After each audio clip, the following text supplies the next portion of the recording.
I'm Jeff Bezos. And what is your claim to fame? I'm the founder of Amazon.com. Where did you get an idea for Amazon.com? Well, 3 years ago, I was in New York City working for a quantitative hedge fund when I came across the startling statistic that web usage was growing at 2,300% a year. So I decided I would try and find a business plan that made sense in the context of that growth.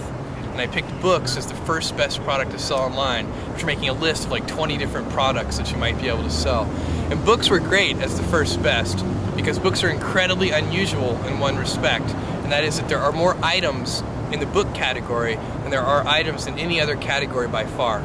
Music is number 2. There are about 200,000 active music CDs at any given time. But in the book space, there are more than 3 million different books worldwide active and in print at any given time across all languages. More than 1.5 million in English alone. So when you have that many items, you can literally build a store online that couldn't exist any other way. And that's important right now because the web is still an infant technology. Basically right now, if you can do things using a more traditional method, you probably should do them using the more traditional method. What kind of inventory do you keep? We inventory the best-selling books. At any given time, we're inventorying in our own warehouse only a couple of thousand titles. And then we do almost in-time inventory for another 400,000 titles or so. We get those from a network of we order electronically from a network of wholesalers and distributors. We order those today, they're on our loading dock the next morning. Then for another 1.1 million titles, we get those directly from 20,000 different publishers, and those can take a couple of weeks to get. And then there are 1 million out-of-print books in our catalog. We have a catalog of 2.5 million books altogether. Those 1 million out-of-print books, some of them we can get and some of them we can't, but we find them if we can, and then we ship them to our customers. We do kind of a search on those. What's almost-in-time inventory? Almost-in-time inventory is the phrase we use to describe a whole selection of books that we offer. It's basically the things that are, below the 2,000th best-selling book up to the 400,000th best-selling book. Those are titles that we can get from a network of more than a dozen different wholesalers. So if a customer orders a book from us today, we order that book from our wholesalers today, and that book shows up on our loading dock the next morning, and then we can ship it to the customer. They say one of the toughest things to do on the internet is to capture mind share. What was your secret? How did you do that? Yeah, even more generally, I agree with you that capturing mind share on the internet is extremely difficult. Even more generally, it's the late 20th century, not just the internet. Capturing attention. Attention is the scarce commodity of the late 20th century. And one of the ways that you can do that, and it's the way that we did it, was by doing something new and innovative for the first time that actually has real value for the customer.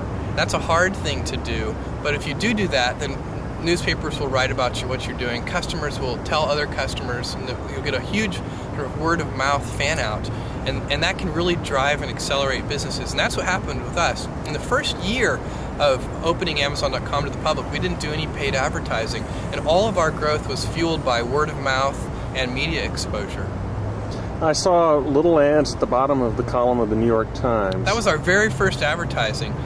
We don't do that anymore, but at the very beginning, we did little tiny ads at the bottom of the front page of the New York Times.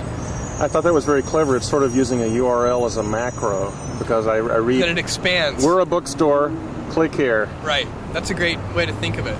And it worked very well, apparently.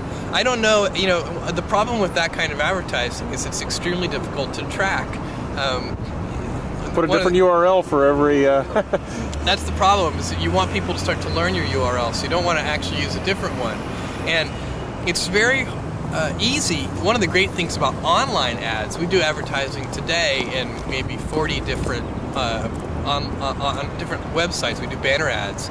And that advertising is very easy to track in terms of knowing how effective it is. So we know for each piece of creative in each venue, not only how many click-throughs we get, but how many sell-throughs we get, and how many dollars of revenue it generates per ad dollar spent on that creative in that venue. And that is a sort of a marketer's nirvana in a certain sense.